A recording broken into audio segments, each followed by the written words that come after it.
পা তুলে তুলে হাঁটছে, আবার হাঁটছে পা তুলে তুলে। কি যে করবো না এর থেকে নিয়ে।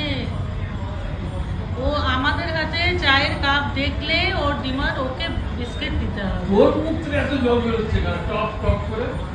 বস এখানে, বস এখানে, সে দেখছো সারাদিন আমি তো মানে বেশিরভাগ সময় ওকে বসিয়ে রেখে দিচ্ছি, কোথাও ছোটাছুটিও করছে না।